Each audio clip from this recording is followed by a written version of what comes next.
Let's talk about animals. I'm Ron Broglio, Field Marshal of the Animal Revolution. I'm professor at Arizona State University.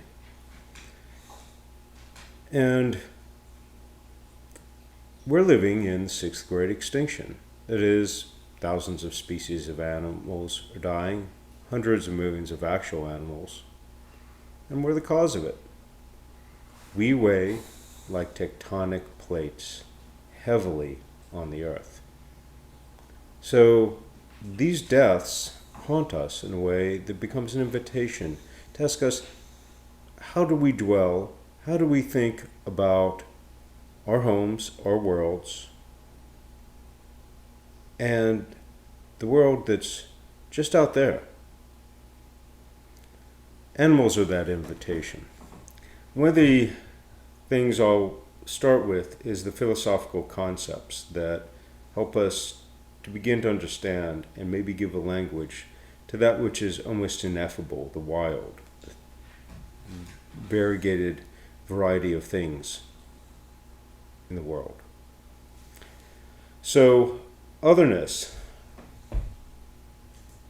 We think we know, even imagine the person who's closest to you, the person perhaps you live with and you love very deeply. And you think you know them, but then you realize there are parts of that person you really don't fully know.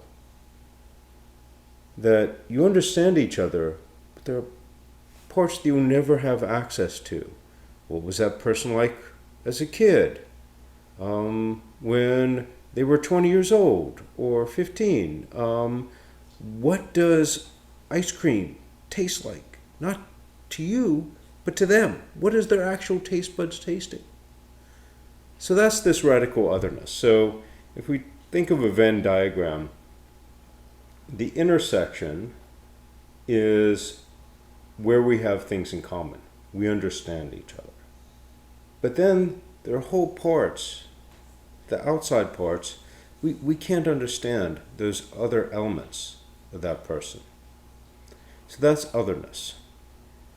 Now, add to that animals. Animals are radically other than us.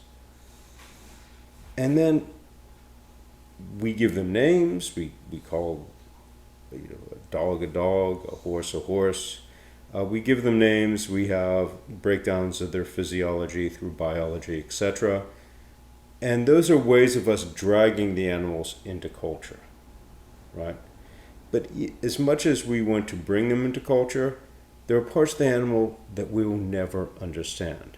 Just like there are parts of your closest person in your life will never understand. With the animals, it's even more so.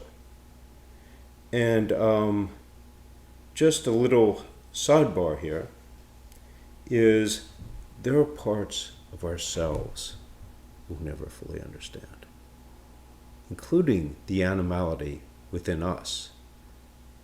And it's covered over because we use language to try to understand things. We dress up rather nicely to tamp down some of that animality. And we have a whole series of cultural ways to conform in order to repress some of that radical otherness of the animal, even within ourselves. So, otherness. Now, there are two ways I'd like to approach this. One is through a philosopher called Thomas Nagel, and the other is through a phenomenology and biologist, Jakob von Uexkull. So Thomas Nagel in the 1970s wrote this thing called, it's an essay called, "What's It Like to Be a Bat?" And what he says is, we'll never know. Why? Because we'd have to be a bat in order to understand the experience of batness.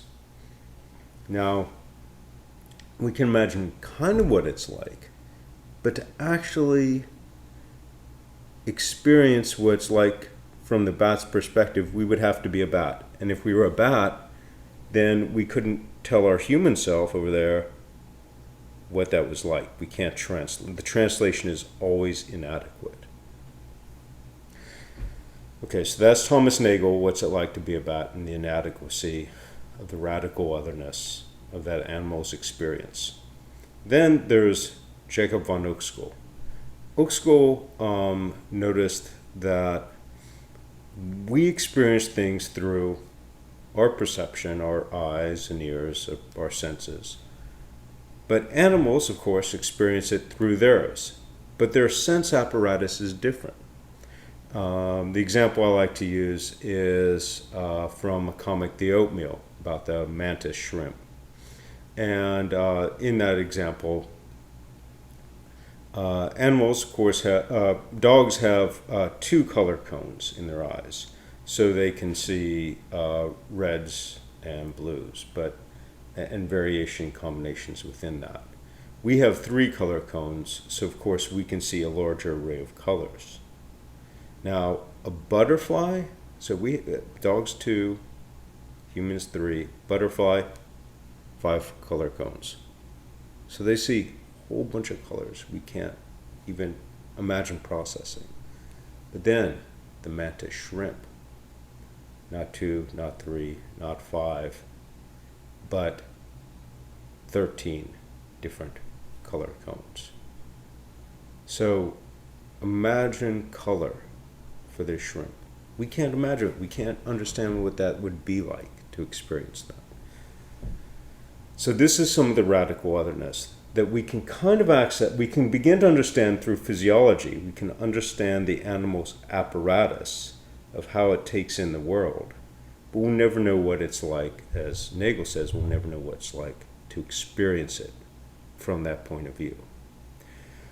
Another thing that Uexkull says is, well, for example, we might see a chef eating raisins.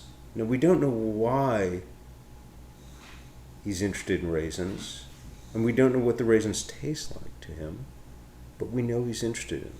And the same, okay, for an animal. We might not know what this thing tastes like for the animal, what it smells like. A dog orients the world more through smell than through sight. And so the world looks different. Of course, it smells. He would say it smells different than it smells to me. I say it looks different. We use that as a metaphor in terms of the world is shaped differently. So what that means is that my dog has a world, a way of seeing things. And I have a way of seeing things, but they don't totally align because our sense apparatus are different. Okay, now we can move to even sort of a more radical way of thinking about this, which is time and space. So we experience time according to our perceptual apparatus. But let's take a betta fish, a Siamese fighting fish or betta fish, and that fish has a faster reaction time. So while we might see motion at 27 frames a second, it sees motion at 50 frames a second. So our moving is super slow. If you were this fish, you'd be like, why are humans moving so slowly? Now, in contrast, a snail only sees 4 frames a second, so 50 frames, 27 frames. Snail's only 4 frames. So its sense of time, there's no gap in time for the snail between those 4 frames a second. For us, we're like, there are a whole bunch of gaps. Don't you see all these other things?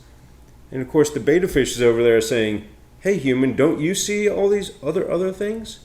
So even our sense of space is different, and our sense of time is different. So fundamental elements. And so each animal has a world, while we're all on the same earth. Because of our essential sense apparatus, and the way our mind processes that, each animal is in a different world. Same earth, but different worlds. And sometimes those worlds collide because the animal might think, well, I want this thing, Humans thinking, well, I want this other thing, or I've experienced the world this other way. So, for example, military sonars are sending out signals in order to read the surroundings. But a whale is like, why are you playing that music so loudly? It's interfering with my music. So if we think about from the animal's world, from the animal's point of view, then it can shape things very differently. So that is radical otherness.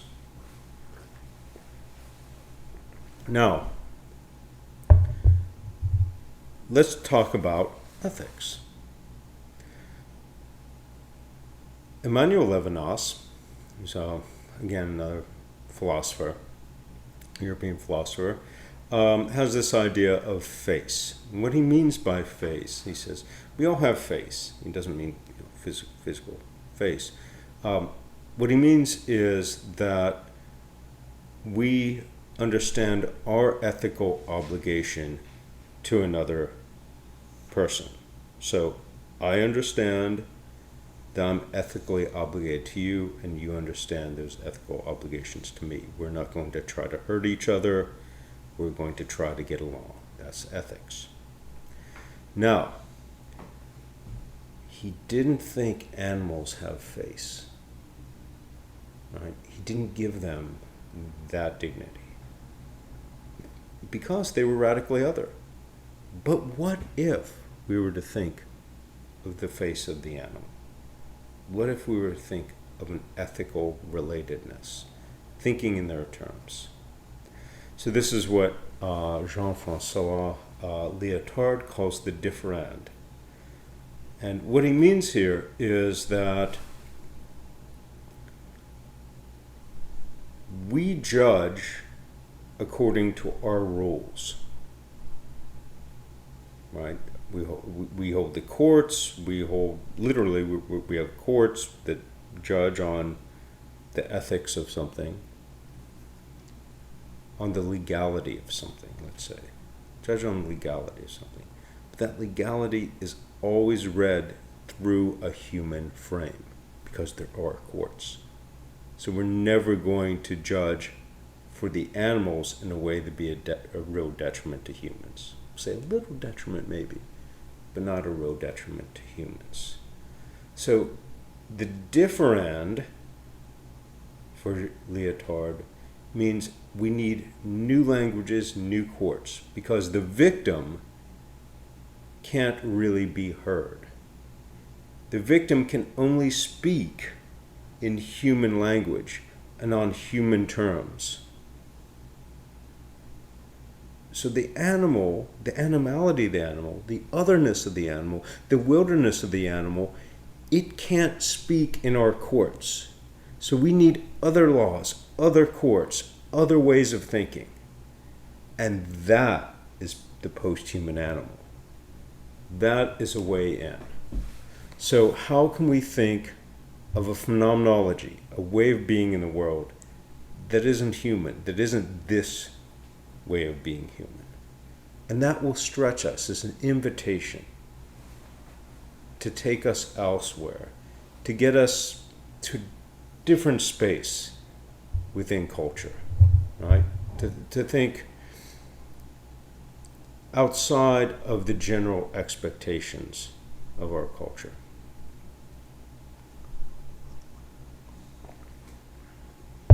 This is the idea of a radical difference.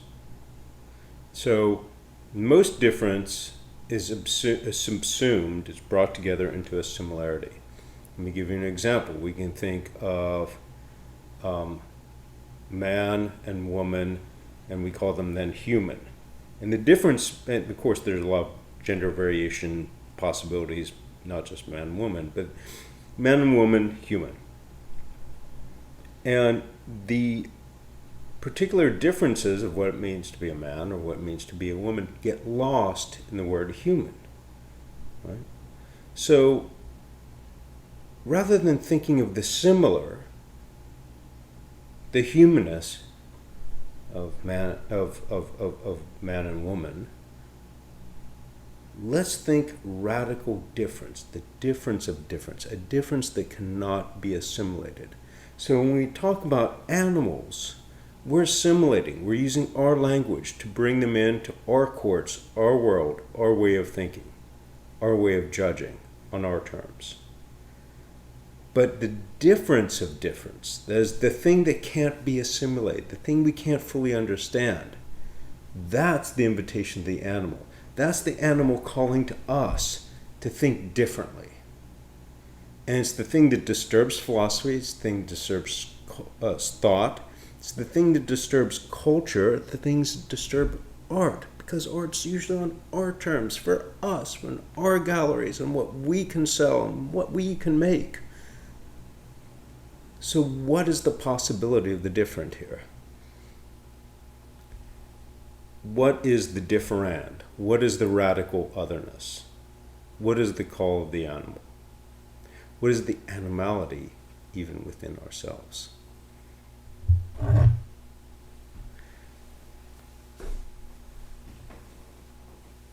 Okay. At this point, we're going to have to talk about hospitality and the radical other. So, bear with me here. Hospitality is the invitation to change. It's easy to be hospitable to someone we care about, our friends, etc. But to be hospitable to the animal, to something we don't know what will happen, that is radical hospitality. To open ourselves up and become vulnerable to another. And that vulnerability is really a mode of communication. That vulnerability is this physicality of the human on the earth with the animal also on the earth, living in worlds that bump up against each other, right? So let me give you an example. I live in the desert southwest of the United States. And one of the largest Indian nation in the U.S. is the Navajo, or the Dene nation, here in Arizona. And when the Spanish came over, they brought with them sheep. The Navajo, over the last 500 years, have woven their culture into a culture with sheep. Right? The Navajo sheep are called churro sheep. They're a unique breed. So the Navajo have opened their world. Here's a bit of sheep for you. They've opened their world to this other, this animal. And they've changed or shaped their culture. They've even changed some of their origin stories and the stories of what it's like to be Navajo around this animal. So now there is this intertwining, this entanglement between the human and the animal in a way that we've given over parts of ourselves to them with care, and they have given, literally, physically, parts of themselves to us.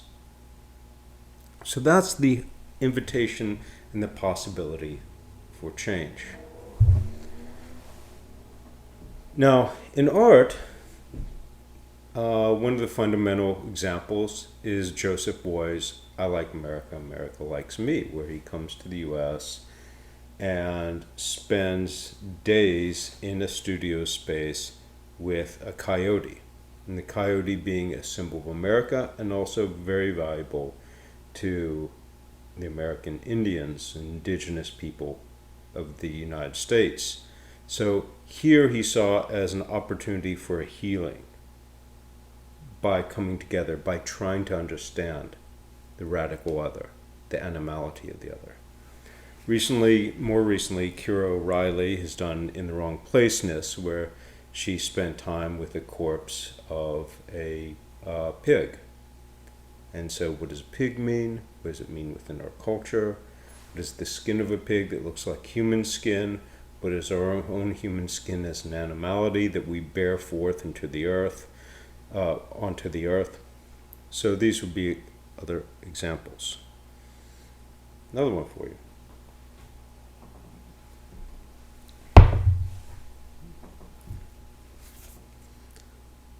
The polar bear. So, polar bear lands in Iceland. Sounds like a joke, right? This polar bear came into a bar in Iceland. No, polar bear comes to Iceland.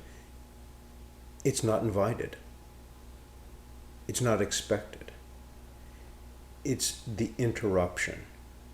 It's not coming on our terms, with our rules and our laws. And so often what we do, kill it, or we, drag it away, try to bring it into culture in some way. But the animal and its physical being and its way of seeing things on earth arrives at the shores and is giving us an invitation to think differently. Why is it here? What's our relationship to global warming? What is a relationship to this animal that doesn't know us and we don't know it? And so here is the opportunity to bend language, to bend laws, to bend culture, to bend art in order to begin to understand the other. And I think art is unique in this way because it often can deal with the materiality, the physicality, and the problem of representation. So what's the relationship between this physicality and how we picture things? Where do the two collide? What are the possibilities? Where can we bend who we are? So if we think about spelling lesson, a short video by Wegman, where he's sitting down with his dog and he looks at what the dog has spelled. Said, well, you spelled the word beach, but you spelled it wrong because you thought I meant the ocean beach. We meant the tree beach. And one is B-E-E-C-H and one is B-E-A-C-H.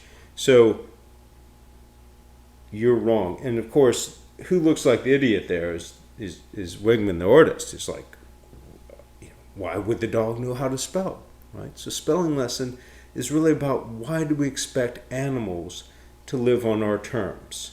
And he's using humor as a way of, he's using art, animality, human language, and humor as a way of getting at this problem, and how language is inadequate to our understanding of the animal.